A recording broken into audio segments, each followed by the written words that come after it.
Good morning class. कैसे हैं आप सब? Welcome to my YouTube channel bio Guru academy.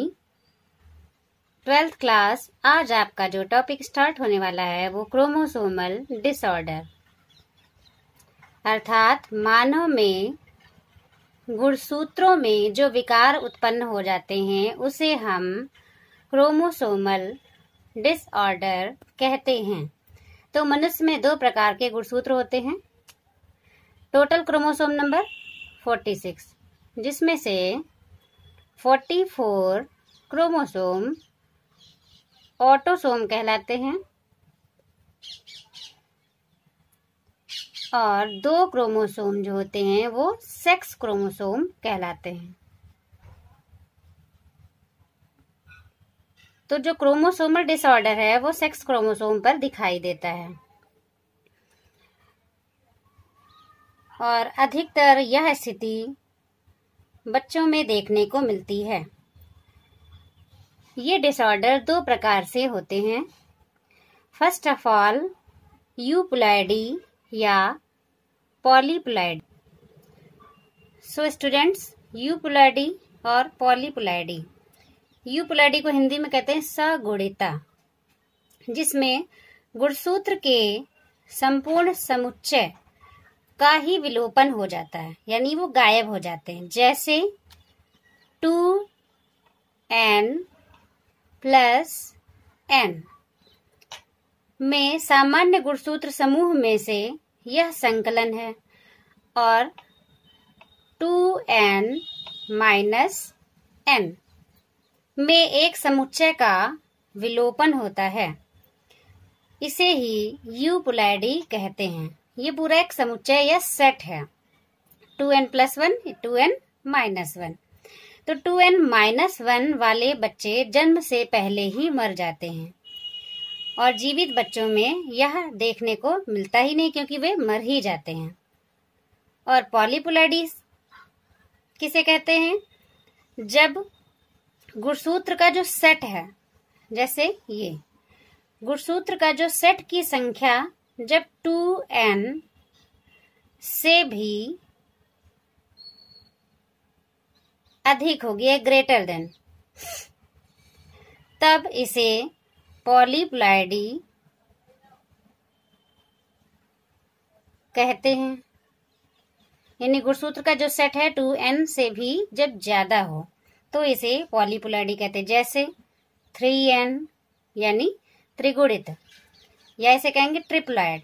4n, 5n ... आप 5n, 6n, 7n जैसे भी देख सकते हैं। तो इस तरह के जो जंतु बहुत ही कम मिलते हैं।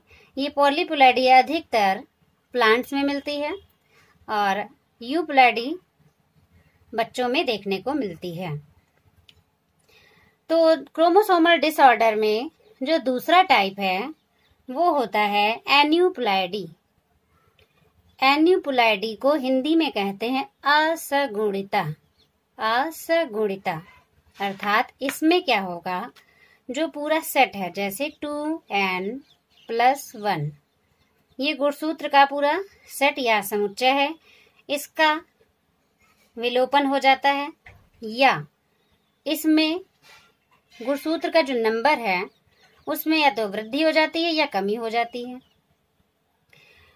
जब वृद्धि होती तो इसे कहते हैं एकाधिक सूत्रता या ट्राइसोमी। ट्राइसोमी या इसे हाइपरप्लॉइडी भी कहते हैं। इसे हम 2n + 1 से दर्शा सकते हैं। यही जब द्विअधिक सूत्रता होगी, यानी 2 सूत्र बढ़ जाएंगे गुणसूत्र, तो 2n + 2 बन जाएगा। 2n + 3 बन सकता है। तो इसे हम क्या कहेंगे? टेट्रा, क्योंकि ये सेट में बढ़ रहा है। टेट्रासोमी। इसी तरह से 2n + 2, 2n + 2 + 2 भी हो सकता है। तो असगुणिता में अपसामान्यता जो देखने में प्रदर्शित होती है उसमें विशिष्ट प्रकार के गुण होते हैं। और गुणसूत्रों की अब सामान्य संख्या अर्थात अगर वृद्धि हो रही है या कमी हो रही है तो इसे हम एक कॉमन नेम दे देते हैं, जिसे हम कहते हैं सिंड्रोम। अर्थात जब गुणसूत्र की अब सामान्य संख्या को ये प्रदर्शित करें तो इन्हें हम कहेंगे सिंड्रोम। और गुणसूत्र 13, 18, 21 व लिंग गुणसूत्र की अधिकता में देखने को मिलता है। इसे हम उदाहरण के रूप में देखें तो हमें ज्यादा क्लियर हो जाएगा कि गुणसूत्र में वृद्धि होती है या कमी होती है। तो उसे हम कैसे अध्ययन करेंगे। तो एन्यूपुलैडी में 3 प्रकार के डिसऑर्डर देखे गए हैं तो 4 और 5 भी, लेकिन वो आपके कोर्स में नहीं है। या आगे की वीडियो में मैं इसका लिंक भेज दूंगी बच्चों। तो ये जो डिसऑर्डर होते हैं या एबनॉर्मलिटीज हैं वो ऑटोसोम पर देखने को मिलती हैं। तो पहली जो है वो है डाउन सिंड्रोम, दूसरा क्लीनफिल्टर सिंड्रोम और थर्ड है टर्नर सिंड्रोम। तो बेसिक आप ये जान लीजिए कि डाउन सिंड्रोम सदैव ही चिल्ड्रंस में होगा, क्लाइनफिल्टर सदैव ही मेल में होगा, टर्नर सिंड्रोम सदैव फीमेल्स में होगा। ये बेसिक है इसका। डाउन सिंड्रोम बच्चों में, क्लाइनफिल्टर पुरुषों में और टर्नर सिंड्रोम स्त्रियों में होता है। तो आइए सबसे पहले जानते हैं डाउन सिंड्रोम के बारे में। डाउन सिंड्रोम में क्या होता है कि 21वां गुणसूत्र 21 गुणसूत्र में एक गुणसूत्र की वृद्धि हो जाती है। इसे कहेंगे हम ट्राइसोमी, एकाधिक सूत्रता। इसे ऐसे समझते हैं जैसे ये ऑटोसोम है 44, 44, इसमें XX है और एक X और अगर जुड़ जाता है तो 44, 45, 46 और कितना हो गया 47। टोटल क्रोमोसोम नंबर क्या हो गया 47। इसी प्रकार से छोटे बच्चों में, लड़कों में देखते हैं XY तो भी ये 47 होगा। ऐड करिए 44, 45, 46, 47। जबकि मनुष्य का जो नॉर्मल क्रोमोसोम नंबर क्या है 46। तो यहाँ पे आपको एबनॉर्मलिटी नहीं दिख रही है, ये एबनॉर्मलिटी ही इंडिकेट करती है। अब इसमें क्रोमोसोम नंबर एक अधिक है, यानी एक अधिक है, इसीलिए +1 दिखाया जा रहा है यहाँ पे ट्राइसोमी। और ये अधिकतर बच्चों में देखने को मिलता है। तो बच्चे कैसे हो जाएंगे मंगोलियन इडियट जैसे उनका सिर छोटा होगा, मंद बुद्धि के होंगे, आंखें गोल होंगी, जीभ मोटी होगी, त्वचा खुरदरी हो सकती है, उनका मानसिक विकास नहीं होता है। तो ऐसे बच्चे मंगोलियन बेवकूफ़ या मंगोलियन इडियट कहलाते हैं, जिनमें क्रोमोसोम नंबर 46 के स्थान पर 47 हो जाता है। क्लियर है। दूसरा सिंड्रोम है क्लाइनफेल्टर सिंड्रोम, जो मोस्टली मेल में यानी पुरुषों में होता है। और ये जो होते हैं क्रोमोसोम मोस्टली सेक्स क्रोमोसोम पर दिखाई देते हैं। इनमें भी एकाधिक सूत्रता होती है, जैसे लिंग गुणसूत्र के ट्राइसोमी में XXY अर्थात 44 + XXY एक अधिक हो गया। इसमें भी 47। अब आप कंफ्यूज हो रहे होंगे कि डाउन में भी 47 और क्लाइनफिल्टर में। मैंने पहले ही बता दिया था कि डाउन हमेशा बच्चों में होगा और क्लाइनफिल्टर हमेशा बड़ों में होता है। तो पुरुषों में होता है, ये महिलाओं में नहीं होगा।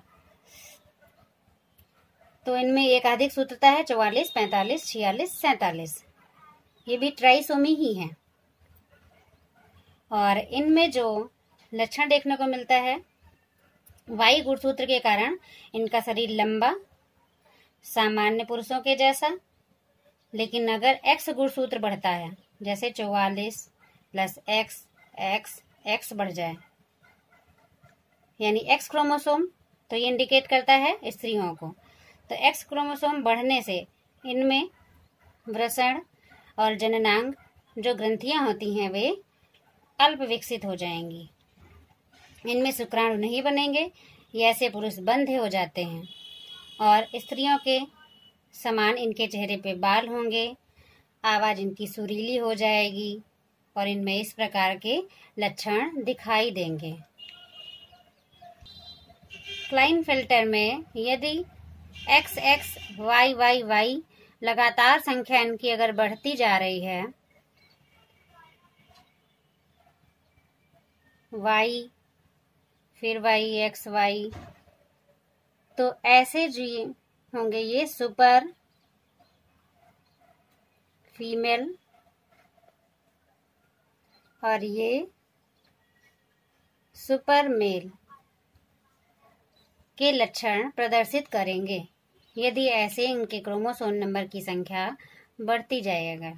तो ऐसे जो पुरुष होंगे वो सुपर फीमेल की तरह दिखाई देंगे और ऐसे पुरुष सुपर मेल की तरह दिखाई देंगे अगर वाई क्रोमोसोम की बढ़ोतरी होती जा रही है। एन्यूपुलैडी में जो थर्ड नंबर है वो है टर्नर सिंड्रोम।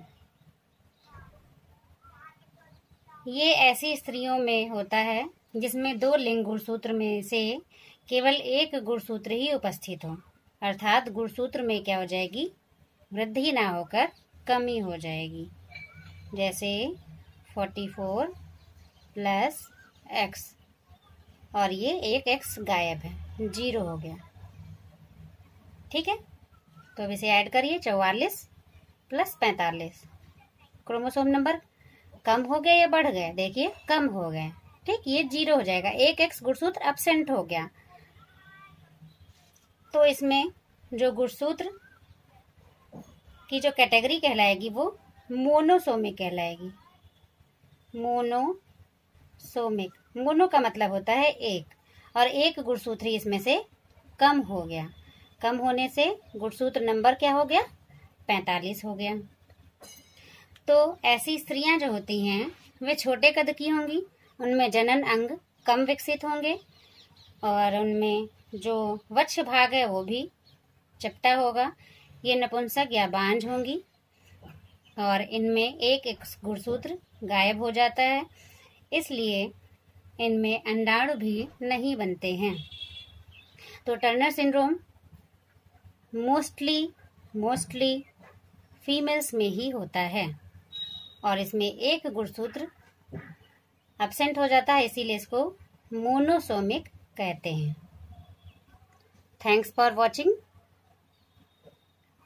इस वीडियो में किसी टाइप की अगर प्रॉब्लम आती है तो आप कमेंट्स बॉक्स में कमेंट्स लिखकर मुझसे पूछ सकते हैं।